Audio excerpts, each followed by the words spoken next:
estava vendo aqui esse recorte do filme O Advogado do Diabo. I'm here on the ground with my nose in it since the whole thing began. I've nurtured every sensation man has been inspired to have. I cared about what he wanted and I never judged him. Why? Because I never rejected him. In spite of all his imperfections, I'm a fan of man! Maybe the last humanist. Que eu vi muitas vezes, foi lançado em janeiro de 1998. Eu assisti nos Estados Unidos e eu fiquei tão impressionado com o filme que eu devo tê-lo visto naquele primeiro mês umas 8 ou 10 vezes. E levei meus filhos, a família toda, amigos, muita gente para ver. Recomendei que ninguém perdesse, porque ele é impressionante. E, à época, ele citava figuras públicas bastante conhecidas nos Estados Unidos, incluiu, inclusive, o Donald Trump, que iria para uma festa onde ele estaria presente também, juntamente com a sua equipe de advocacia, num super escritório. E um cliente dele deu a festa e o Donald Trump iria, mas na última hora não pôde ir porque estava enrolado com a justiça. E eu me lembro bem que era isso que estava acontecendo com o Donald Trump naquela época na história. E você vê aí o Al Pacino deslumbrante, com um elenco extraordinário. Isso é no finalzinho do filme, quando o diabo, interpretado pelo Al Pacino, diz: eu tô aqui, com a cara no bueiro, nessa porcaria, desde o início. E estimulei e dei força para todos os desejos do ser humano. Eu exacerbei, eu estive ao lado, eu consenti, eu exagerei, eu colaborei. Eu me associei a todo e qualquer capricho e desejo humano, porque eu sou fã do homem. Eu sou fã do homem. O diabo, fã do homem. Por que será? O diabo é fã do homem? O diabo é fã do homem na mesma medida em que o homem é fã do diabo. Isso é um negócio que nos evangelhos a gente encontra com uma clareza extraordinária. E quem quiser pensar com a mente de Cristo, com o olhar de Jesus e interpretar isso do jeito que ele interpretava, você tem algumas dimensões da expressão do diabo nas falas de Jesus e nas compreensões manifestas por Jesus. A primeira é o diabo como pessoa, persona, não como uma coisa abstrata, mas como uma criatura. E que não somente é uma criatura, existe um diabo que deflagra um processo e existem milhões de outros diabos que se associam a esse processo deflagrado em algum momento que está para além do espaço-tempo e da nossa percepção. Há uma segunda manifestação do diabo, segundo Jesus, que é aquela da infusão desse espírito no ser humano. Quando chega-se a um certo momento do Evangelho e diz: e entrou Satanás em Judas. Judas não ficou possesso, Judas continuou Judas, mas a mente dele foi ficando completamente em estado de homogeneização, de harmonia, de fusão, de infusão submissa. Isso existe a 3x2. O mundo está cheio disso. E em terceiro lugar, Jesus falou daqueles, isso está em João 8, leia João 8, não creia no que eu estou dizendo, leia o Evangelho. É Jesus falando, não o Caio. Jesus chamou os judeus e religiosos e acadêmicos e escribas e gente de todas as denominações do judaísmo que estavam ali num estado de confrontação e ameaçando e querendo conduzi-lo à morte. Jesus chegou a um ponto que ele olhou e disse: vós sois filhos do diabo. E disse mais de uma vez, e acrescentou: ele é homicida desde o princípio, é mentiroso e pai da mentira, e vós quereis satisfazer-lhe os desejos. São pessoas que existem como fãs desse, que diz que é fã da gente.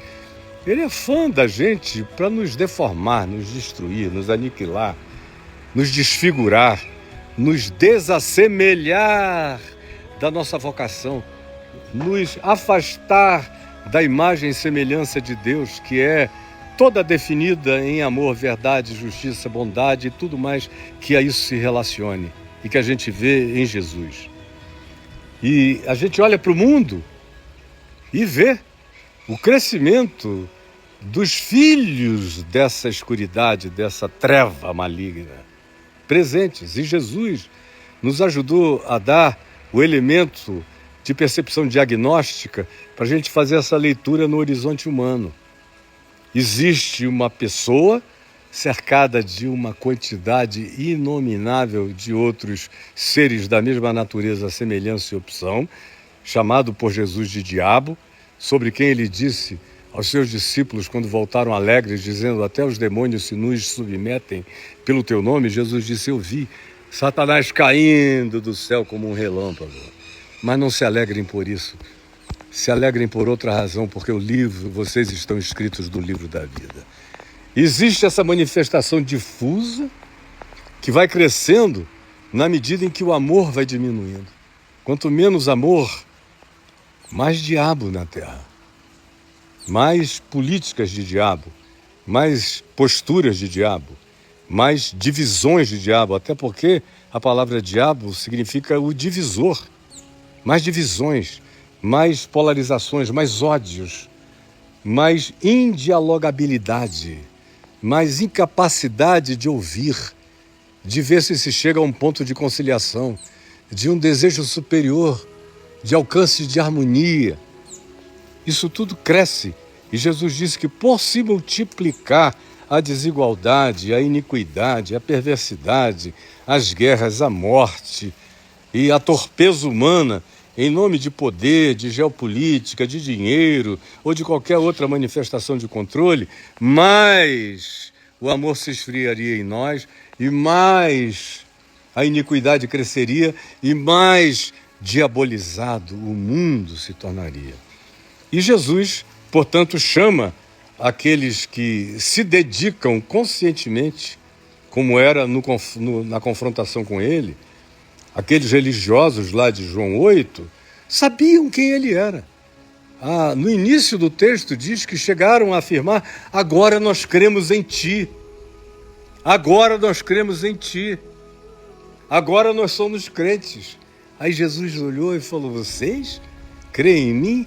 E começa a dizer para eles o que significaria crer em Jesus. Os mesmos, na sequência de João 8, mostram quem são, e é para esses que Jesus diz: vós sois filhos do diabo e quereis satisfazer-lhes o desejo. Ele foi homicida desde o princípio, é pai da mentira, e vocês não são nada além de pessoas que se fundiram com ele e que chegaram a um ponto de escolherem as pautas dele, para o mundo, para a vida de vocês e para tudo mais. Eu sei que tem um monte de gente vendo aí, e não querem ouvir, isso dá coceira nos ouvidos, ficam zangados comigo. Até aqueles que vivem falando em diabo por aí, gostam de falar, mas na perspectiva que não tem a ver com o que Jesus descreveu. Eu estou dizendo como Jesus viu e ensinou. E aí fica insuportável para alguns, mas eu não estou nem um pouco preocupado. Eu só quero dizer o seguinte: você é fã, provavelmente, de muitas coisas que têm a ver exclusivamente com o diabo. E o diabo é fã de todo mundo que se torna fã dele e pratica as coisas que satisfazem os seus desejos. E é fácil discernir quais são os desejos de Satanás nesse mundo. Jesus diz que é matar, roubar, destruir, dividir, antagonizar, tirar a paz, confundir, enganar, iludir, ludibriar, fazer parecer que é uma coisa, mas de fato esconder uma outra absolutamente destrutiva. E ele é fã de todos esses que entregam a mente ao fluxo dessas manifestações sem nenhum desejo de saber o que possa estar por trás. Eu pergunto a você, você sem querer é fã de Satanás? Ele é fã de gente que vive nessa perspectiva do que Jesus diz. Gente que o satisfaz, que existe para atender essa malevolência. Eu estou aqui para dizer a você, em nome de Jesus, enxergue a vida com os olhos de Jesus. E não seja desses filhos malignos, que rejeitam até o Evangelho, e tanto mais puro quanto ele chegue, mais você se antagonize a ele. E tanto mais pervertido quanto apresentem a você coisas, especialmente falando-as em nome de Jesus, mais você se torna fã disso. O que apenas denota o fato de que com Jesus você não quer nada. Mas Jesus falado, com todos os conteúdos de Satanás, é o que você aprecia e gosta. E ele diz, eu sou fã desse cara. Ele me odeia, por razões verdadeiras. Agora, eu sei que tem muita gente de quem ele é fã. O diabo é seu fã? Preste atenção na vida que você tem, naquilo que você escolhe e no que você prefere na sua existência. O diabo é seu fã